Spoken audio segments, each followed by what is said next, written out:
Comigo você abrir a palavra do Senhor. O livro de Isaías capítulo 53.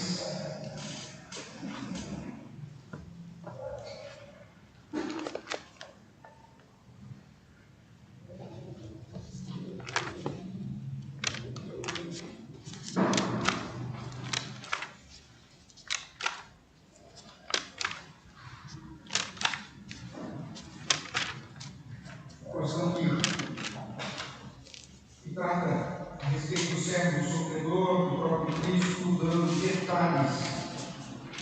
Um tempo antes da obra realizada por Jesus, detalhes do seu sofrimento e do momento em que ele, desprezado pelo seu povo, é entregue e oferecido como sacrifício no lugar de todos nós. Passamos essa leitura, eu vou ler, os irmãos acompanham a leitura que farei, portanto, do capítulo 53 do profeta Isaías. Diz assim, portanto: quem creu em nossa pregação e a quem foi revelado o braço do Senhor, porque foi subindo como renovo perante ele, e como raiz de uma terra seca, não tinha aparência nem formosura, olhando, mas nenhuma beleza havia que nos agradasse. Era desprezado e o mais rejeitado dos homens, homem de dores e que sabe o que é padecer. E como um de quem os homens escondem o rosto, era desprezado, e dele não fizemos caso. Certamente ele tomou sobre si as nossas enfermidades e as nossas dores levou sobre si. E nós o reputávamos por aflito, ferido de Deus e oprimido. Mas ele foi traspassado pelas nossas transgressões e moído pelas nossas iniquidades. O castigo que nos traz a paz estava sobre ele, e pelas suas pisaduras fomos sarados. Todos nós andávamos desgarrados como ovelhas, cada um se desviava pelo caminho, mas o Senhor fez cair sobre ele a iniquidade de nós todos.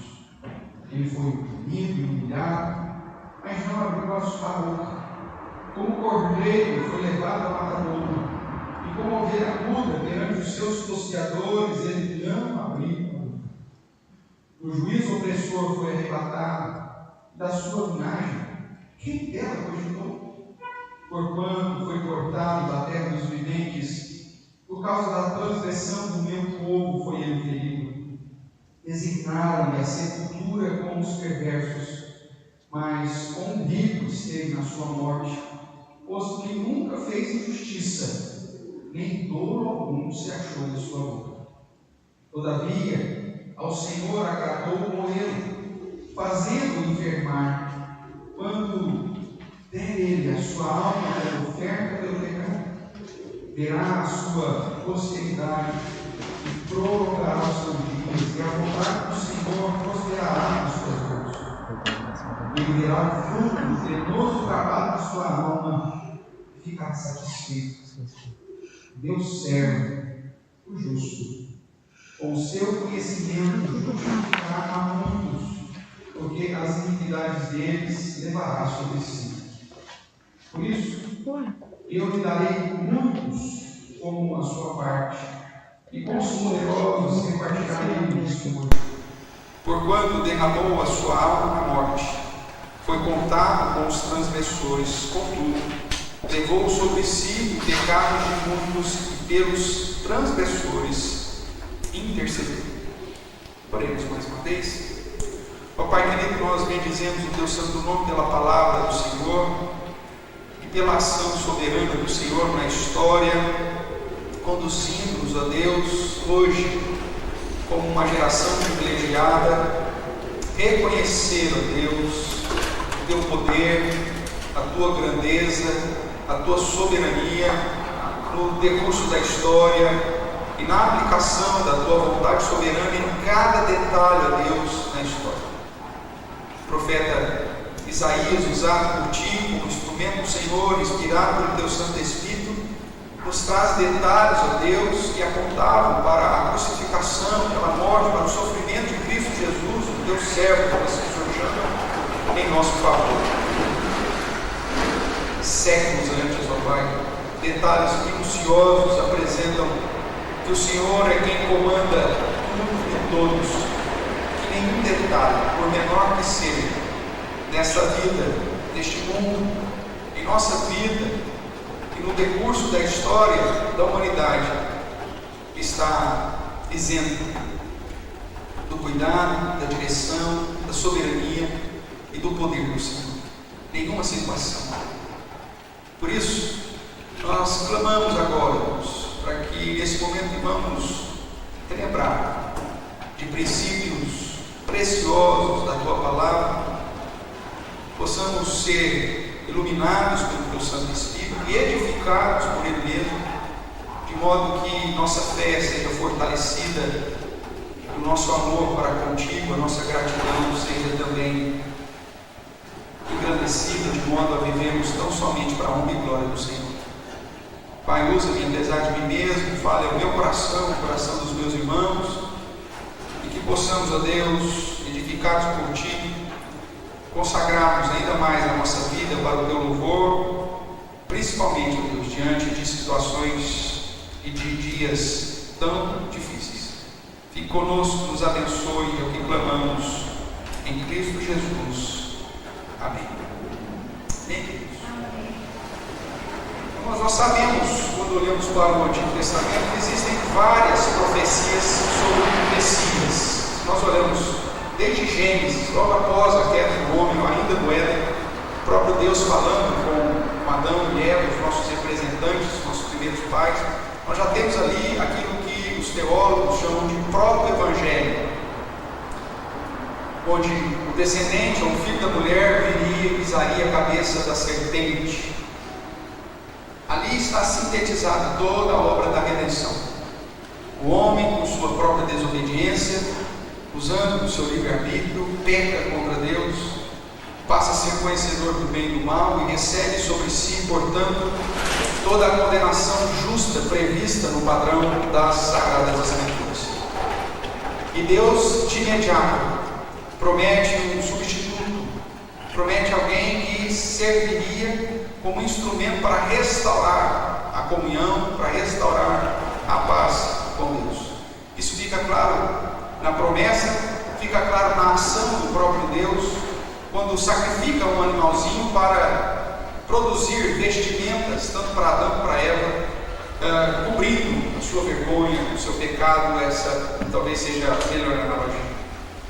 Profecias ainda que vão sendo apresentadas no progresso da revelação, que falam dos benefícios gerados pela vida do Messias e os benefícios gerados pela obra do Messias.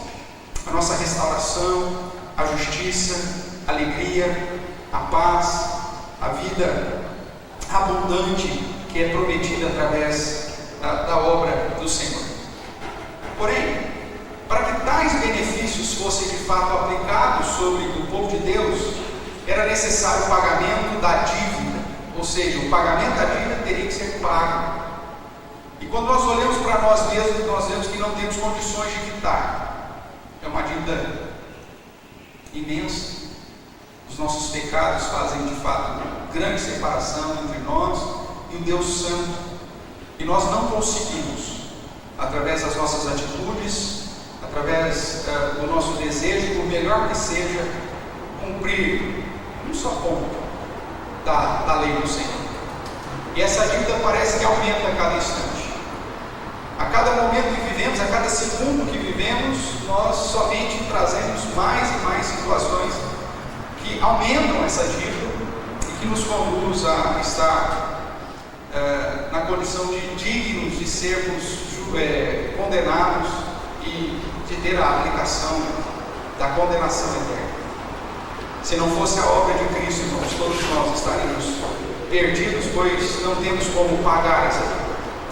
E antes do Messias ser glorificado, exaltado e elevado, a obra da redenção exigia então um alto preço, pois o Messias, agora como representante do seu povo, daqueles que Deus separou para a sua própria glória, teria que deixar a sua posição de honra, glória e assumir a condição de uma pessoa apta ou de um apto para fazer o pagamento. Ele teria que se humilhar. O próprio Deus teria que voluntariamente se humilhar para se tornar como um de nós e assim ter condições de pagar. Só que esse mesmo Senhor, tendo que se humilhar, deveria ainda manter a sua posição de divindade, teria que ser o próprio Deus, porque a dívida era para com o Senhor, a dívida era para com o próprio Deus. Nenhum homem, tão somente homem, poderia alcançar ou teria condições de quitar essa dívida. E é por isso que o Messias teria que ser ao mesmo tempo Deus e homem. Logo, a profecia de Isaías 53 nos fala da humilhação, nos fala da vida, do ministério terreno, do processo da humilhação de Cristo, ou a humilhação do Messias, dando um ênfase, um olhar mais minucioso para o pagamento da dívida, para a crucificação. Se você observar alguns detalhes, nós que conhecemos bem o sofrimento de Jesus, se olharmos a leitura que fizemos e tomarmos atenção em algumas expressões, nós vemos o verso 2 já falando que ele não tinha aparência nem formosura, não havia beleza que nos agradasse, mostrando que o sofrimento que ele passou o desfigurou. Esse texto não está falando da beleza de Jesus encarnado, ele está falando dos resultados do seu sofrimento. Muitas vezes você encontra as pessoas usando o texto de Isaías 53 e falam que Jesus era feio. Não, o texto de Isaías não está falando sobre a beleza ou a aparência de Jesus no seu dia a dia ou durante o seu ministério, mas o capítulo 53 está focando o pagamento da dívida, o pagamento na cruz. E para que ele pagasse, ele então sofreu escárnio, açoites, socos, pontapés, um sofrimento tremendo que o desfigurou, que mudou a sua beleza, o seu físico, que cortou a sua carne, que gerou certamente hematomas, inchaços e coisas desse tipo.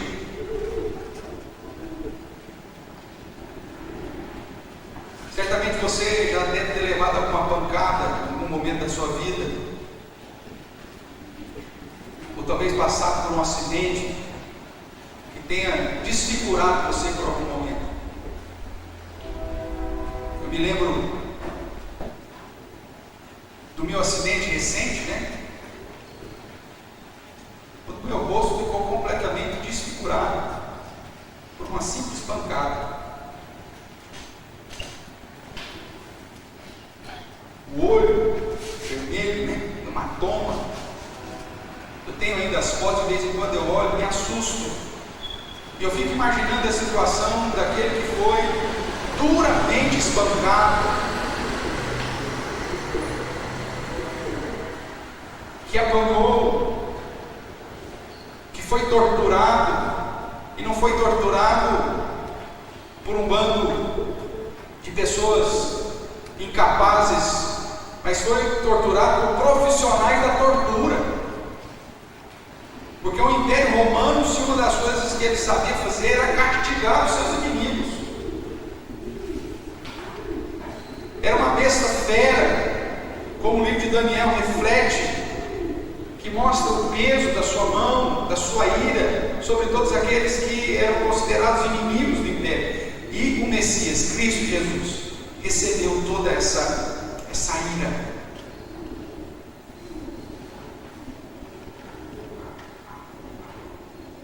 Logo, irmãos, o texto nos diz que ele fica desfigurado. O texto aponta para o peso que seria desse sofrimento. Detalhes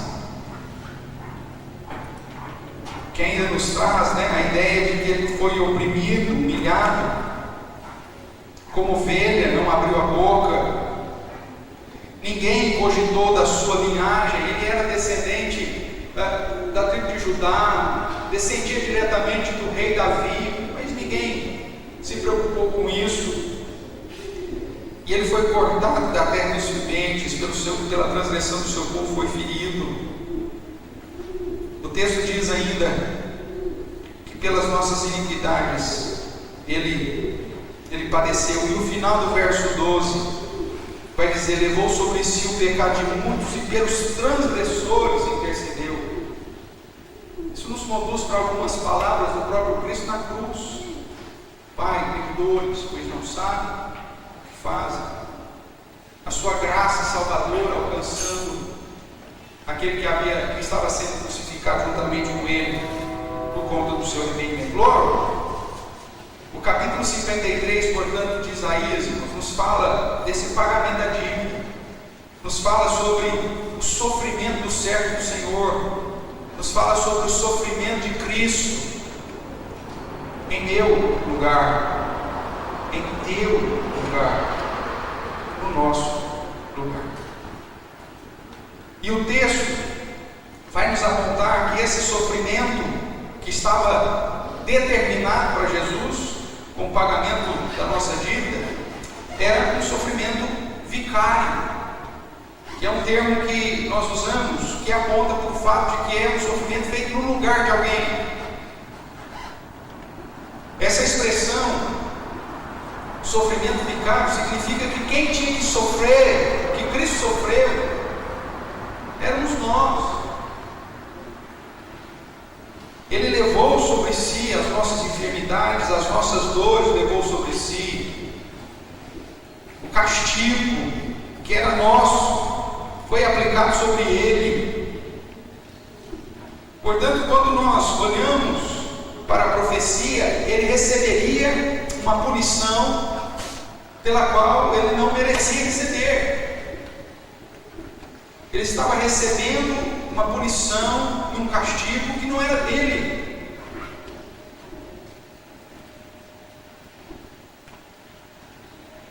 Ele se coloca em nosso lugar.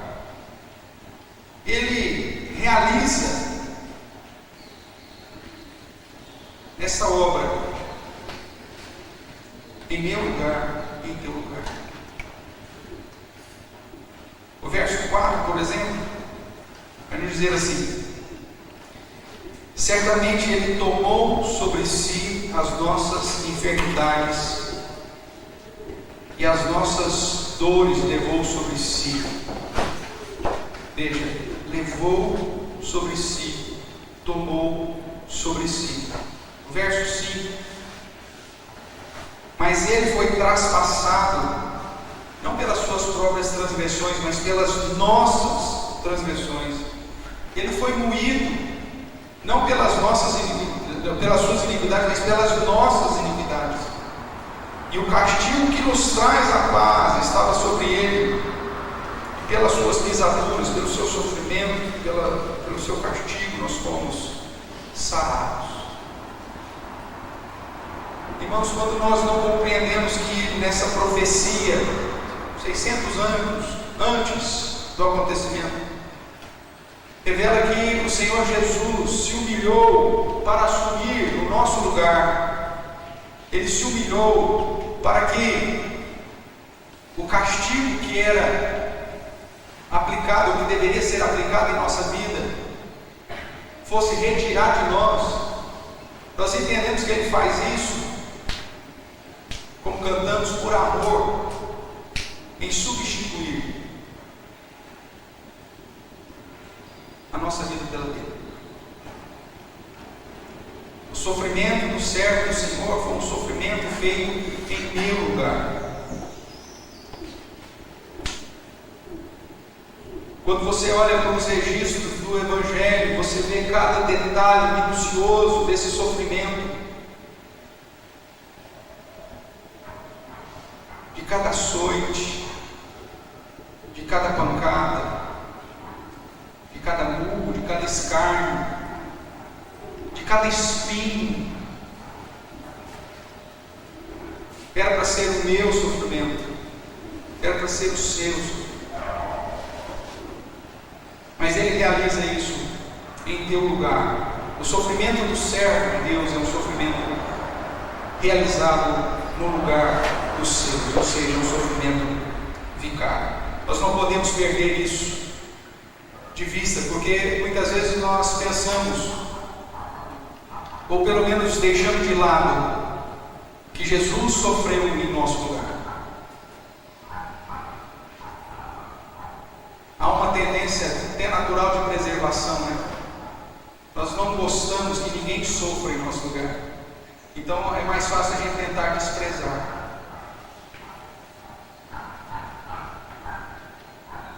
Não sei se você já viu filmes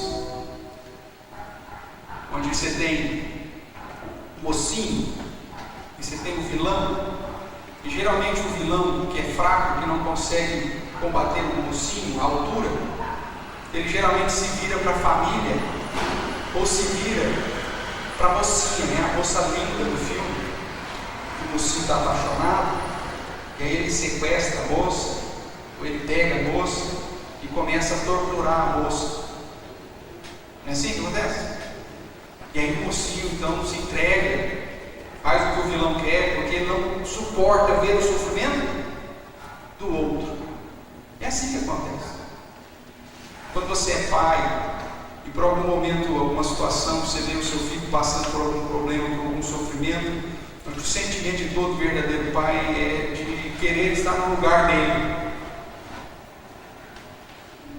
Certamente você, como pai, como mãe, em algum momento da vida, diz ao Senhor, passa por dentro de mim. Por que ele? Nós temos essa tendência. Nós não queremos que os outros sofram.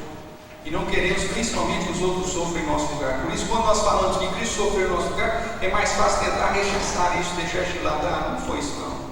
Mas a palavra do Senhor diz que foi.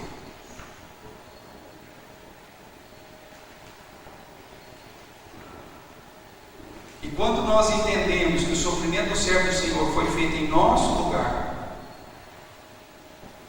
algo que nós merecemos, nós começamos a compreender o grande amor de Deus por nós. Aquilo que como pai nós muitas vezes desejamos que venha para nós, o próprio Deus fez isso em relação a você e a mim como filho, para te preservar do castigo da condenação eterna. Ele se fez homem e sofreu o teu corpo.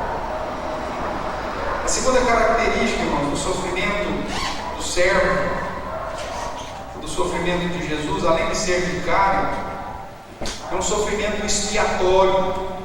Ele não somente sofreu em meu lugar, mas ele sofreu e me livrou de um sofrimento eterno.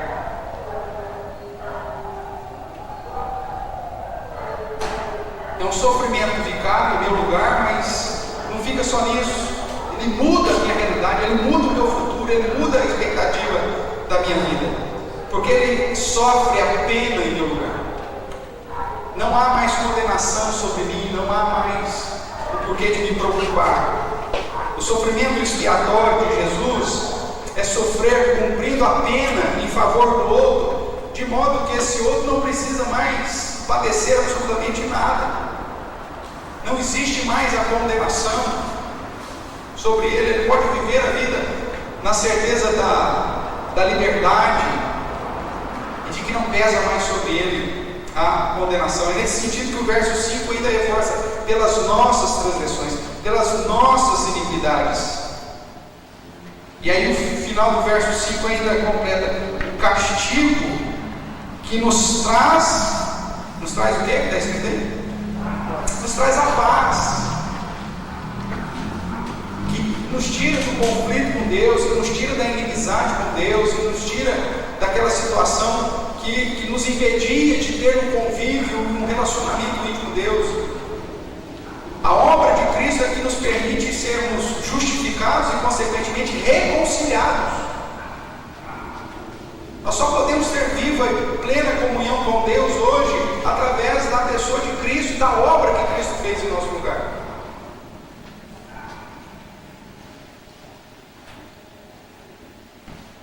Ele expiou os nossos pecados Ele sofreu a pena em nosso lugar. O castigo que foi aplicado sobre ele hoje nos gera a paz. O verso 6 vai dizer: fez cair sobre final do verso, mas o Senhor fez cair sobre ele a iniquidade de nós todos. Ou seja, a nossa iniquidade que nos condenava, que nos mantinha em condenação e de um modo justo recebendo o castigo eterno, isso foi tirado.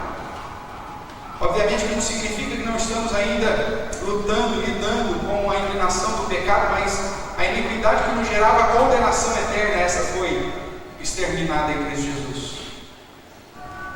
A obra do servo sofredor, a obra do Messias, a obra de Jesus, além de ter sido realizada em meu lugar, ela foi realizada em meu favor, de modo que muda a minha realidade, muda a minha situação em relação ao futuro, a condenação, a separação, a inimizade contra Deus.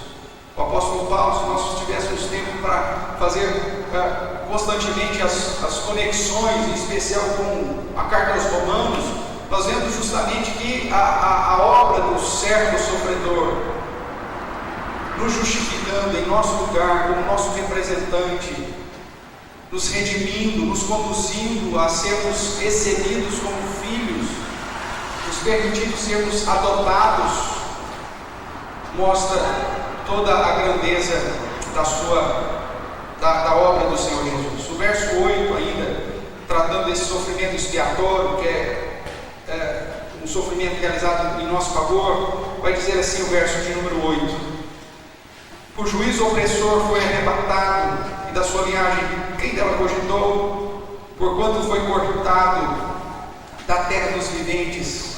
Veja o que diz agora: por causa da transgressão do meu povo foi ele ferido. O Senhor conduz o servo sofredor a sofrer a pena em favor do seu povo, a receber a condenação no lugar, o sofrimento, e pagar o preço da dívida em lugar do seu povo. A obra de Jesus não foi tão somente receber a pancada em meu lugar, mas me livrar das situações futuras, da condenação e da inimizade que eu tinha com Deus.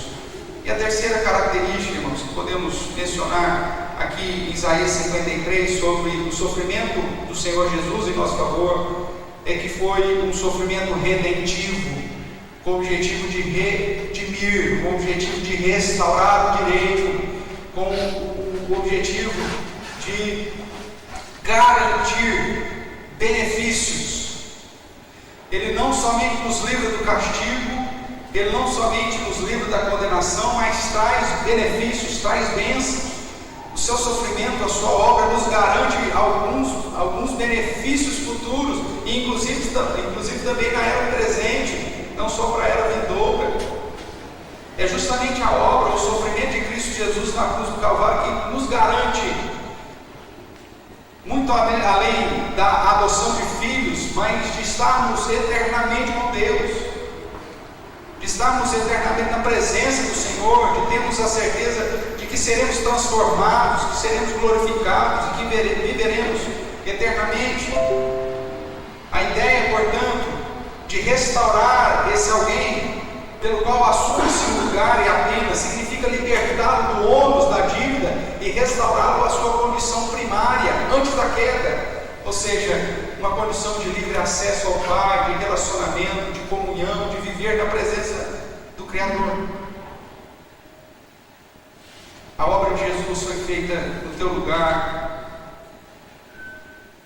A obra de Jesus recebe a pena que era para ser aplicada na sua vida, e a obra de Jesus ainda te garante benefícios eternos. Por isso, é um sofrimento redentivo. Chamando a atenção ainda para algumas das expressões que nós já mencionamos, o castigo que nos traz a paz. E aí ele continua dizendo no verso 5: pelas suas pisaduras nós fomos sarados. não há mais dívida, não há mais condenação, não há mais dor, não há mais sofrimento, mas sim a esperança da vida eterna, a esperança da paz com Deus, a esperança de uma vida na presença do Senhor. Paulo vai dizer: os sofrimentos da era presente não podem ser comparados à glória que há de ser revelada. Irmãos, mesmo que nós passemos pelas situações desse dia a dia, pelas privações que o pecado ainda aplica sobre nós, e as consequências ainda de estarmos aprisionados a essa carne, a esse corpo que é corruptível,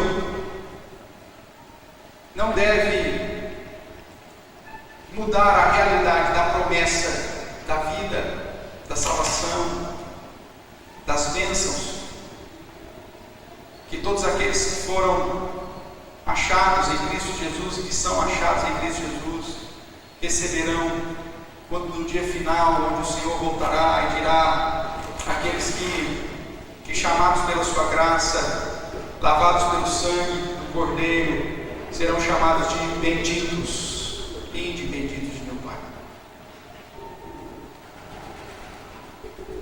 Por mais que aparentemente a nossa vida ainda seja uma vida com sofrimento, com dificuldades, isso não se compara à glória que há de ser revelada, porque a obra redentiva do servo sofredor já nos garante que, enquanto na peregrinação podemos passar ainda por lutas e dificuldades, na chegada ao destino final tudo será diferente, porque Ele nos trouxe a paz, nele nós somos sarados. O verso 11 ainda vai dizer: ele verá o fruto do penoso trabalho. Jesus verá que há um resultado desse trabalho, dessa obra, desse sofrimento. Ele verá o fruto do penoso trabalho de sua alma e ficará satisfeito. O meu servo, o justo, com seu conhecimento, justificará a muitos, porque as iniquidades dele levará sobre si. Nós temos a plena certeza de que o Senhor nos redimiu, porque a sua obra foi realizada de uma vez por todas. O pagamento foi realizado e quitado.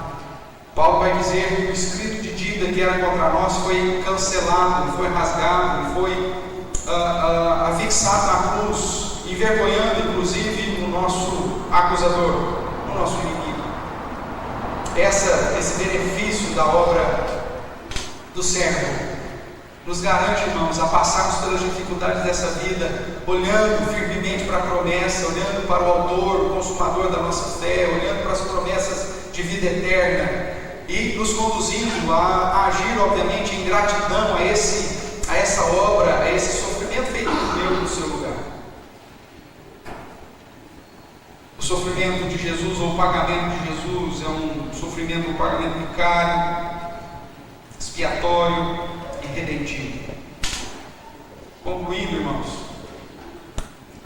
nós vemos que Jesus Cristo nasceu, sofreu, morreu a morte de cruz, e este foi o seu trabalho penoso, a consequência da sua humilhação.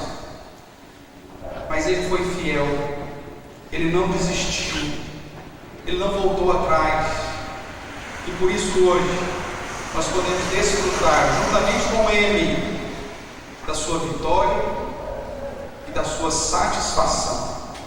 Ele verá o fruto do penoso trabalho da sua alma e ficará satisfeito. Ele olha para você e olha para mim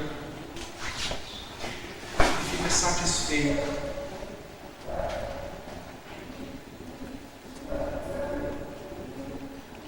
Não por aquilo que somos, mas por ser o fruto do seu trabalho, por ser fruto da sua graça. Nós não merecemos, mas Ele fez. E isso deve nos conduzir, irmãos, quando nós entendemos que Jesus sofreu em meu lugar, pagou a pena em meu lugar, e me garantiu benefícios eternos. Eu não sei quanto a você, mas digo por mim, constrange.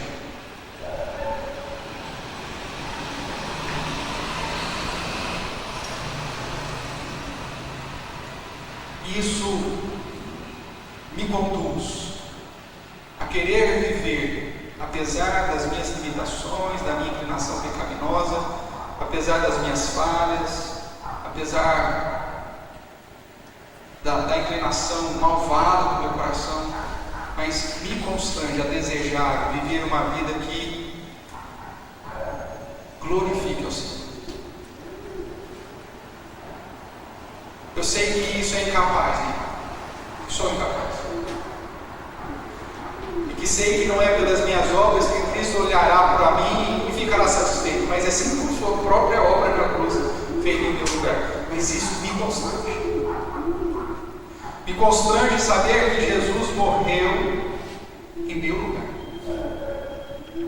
Me constrange saber que a pena de condenação sobre a minha vida foi retirada por Cristo, quando eu não mereci.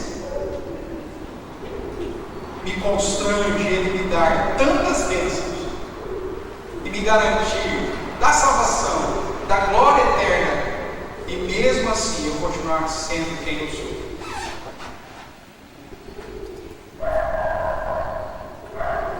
Isso deve me conduzir pelo menos a tentar lutar, a no mínimo me esforçar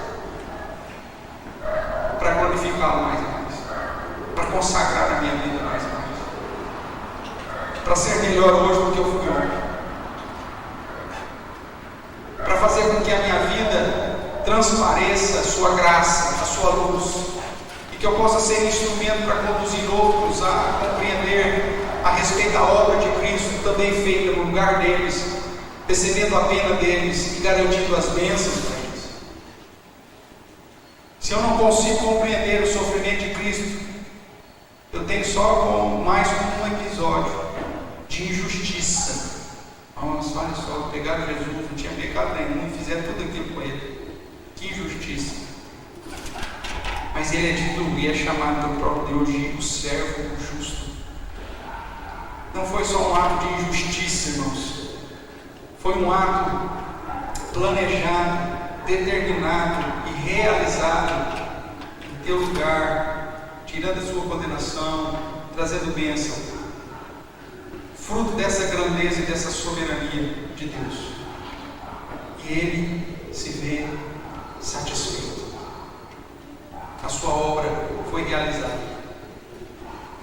Ele assumiu o nosso lugar, Ele sofreu a nossa pena e restaurou a nossa condição diante do Pai.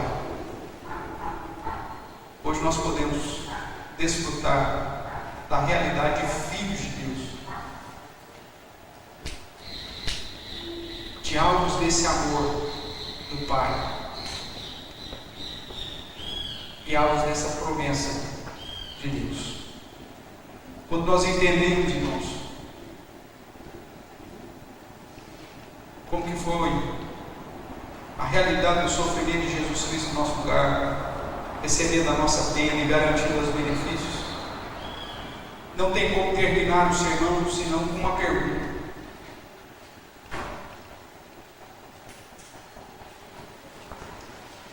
como que eu posso agradecer?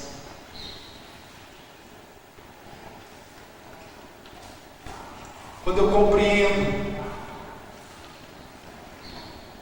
que nasci em pecado, que minha mãe me concedeu ainda iniquidade e que portanto eu já nasci condenado e sujeito justamente ao inferno. Quando eu compreendo que a depravação total é uma realidade na minha vida, mesmo sendo eu conhecedor do bem e do mal, eu não consigo fazer o bem se não for Deus agindo no meu coração, se não for o Senhor dirigindo, o Espírito Santo me guiando. Se Deus me deixar por um instante apenas para seguir a inclinação do meu coração, eu vou fazer besteira.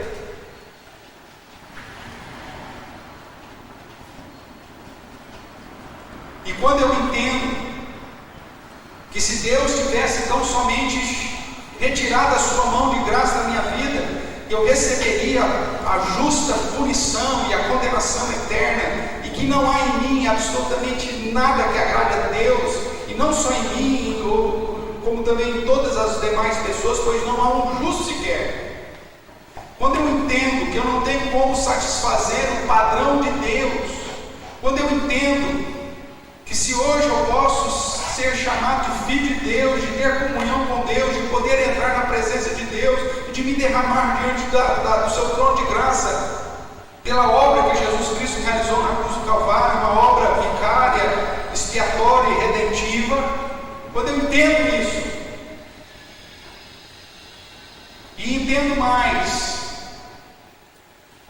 que o simples fato de compreender isso é fruto da graça de Deus, que iluminou a minha mente, e abriu o meu entendimento, os meus olhos, e inclinou meu coração, pois trocou meu coração de pedra por um coração de carne. Quando eu compreendo isso, irmãos, e entendo a respeito da obra que Jesus Cristo realizou em meu lugar, o sofrimento que Ele passou em meu lugar, e a pena que Ele recebeu, que era minha, e ainda me trouxe benefício.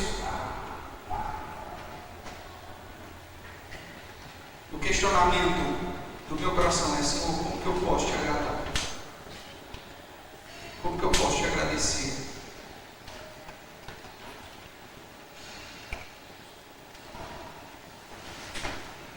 E a resposta, irmãos, nós sabemos que é justamente viver colocando Deus acima de todas as coisas da nossa vida, e vivendo para o seu louvor, para a sua honra, para a sua glória, amando mais a Cristo do que a mim mesmo, amando a obra do Senhor mais do que qualquer projeto pessoal, e amando a presença do Senhor mais do que qualquer outra realidade ou benefício material ou terreno. Concluo, irmãos, com a palavra de Deus em Lucas, capítulo 14, para te auxiliar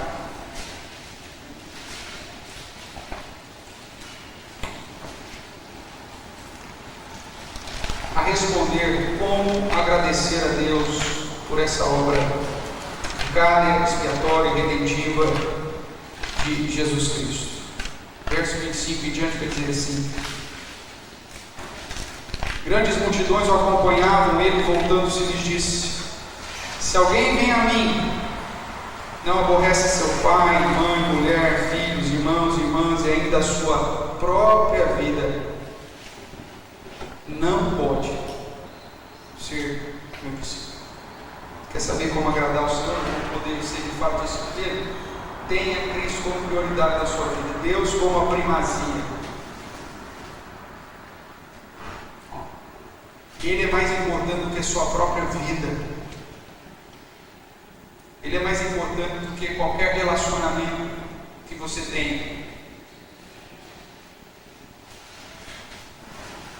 Se você ama seu pai, sua mãe, sua mulher, se você ama seus filhos, seus irmãos, suas irmãs, se você ama a sua vida, isso tem que vir tudo em segundo plano diante do seu amor para com Deus.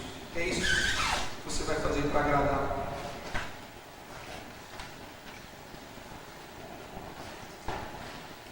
Continua. E qualquer que não tomar a sua cruz e vier após mim, não pode ser meu discípulo.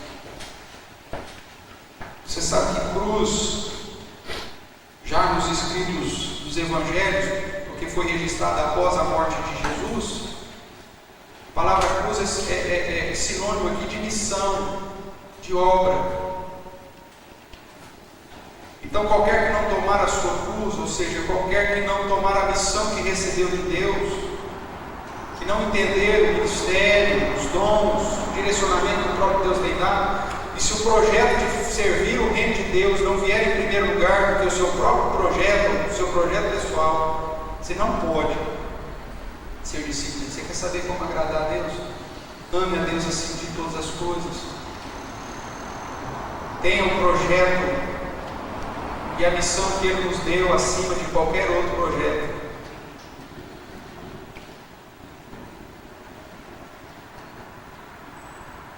Acima de qualquer outro plano, porventura, ou planejamento que você tem. E continua, dando um salto aí nas historinhas, chegando no verso 33, nós temos: assim, pois, todo aquele que dentre vós não renuncia a tudo quanto tem, não pode ser meu discípulo.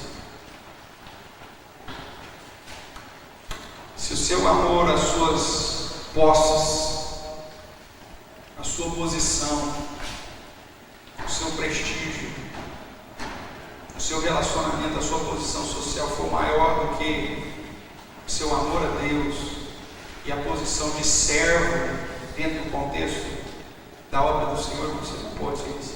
Você quer saber então como agradar a Deus? Ame a Deus mais do que tudo na sua vida. Que a obra do Senhor, a igreja do Senhor, o reino do Senhor, seja o seu principal plano, a sua principal missão, o seu principal objetivo. Se não for para fazer nada para a glória do Senhor, se for para a sua própria glória, tudo é em vão, é vaidade.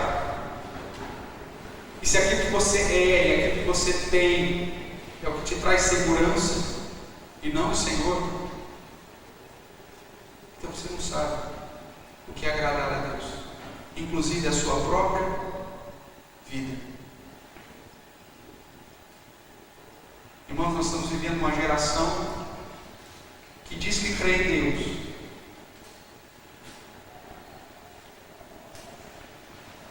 diz que crê em Deus, mas vive como se Ele não existisse. Diz que ama o Senhor, mas que está preocupado em satisfazer somente os desejos do próprio coração. Diz que a sua vida pertence a Deus, mas toda a missão, todo o planejamento, toda a agenda é apontada para satisfazer os meus desejos terrenos, pessoais, financeiros e econômicos, segundo aquilo que é o meu belo prazer. Quando eu entendo aquilo que Cristo fez na cruz do Calvário em meu lugar, a primeira questão que surge no meu coração: Senhor, como que eu posso viver para Ti? Como que eu posso ser Teu discípulo? Ame o Senhor acima de todas as coisas. Obedeça ao Senhor acima de qualquer outro projeto. E dependa e viva para o Senhor. Invista aquilo que você é, que você tem, para a honra e glória do Senhor, acima de qualquer outro projeto ou desejo pessoal.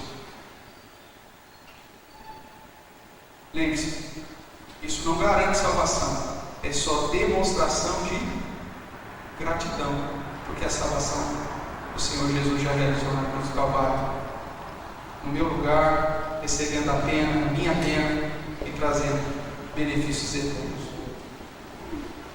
Como você pode agradar ao Senhor se você entendeu a obra que Jesus Cristo fez por você? Consagre-se mais e mais. Tudo que você é, tudo que você tem, tudo que você ainda vem a ser, ou virá a ter, que seja usado para a honra e para a glória do nosso Deus. Amém?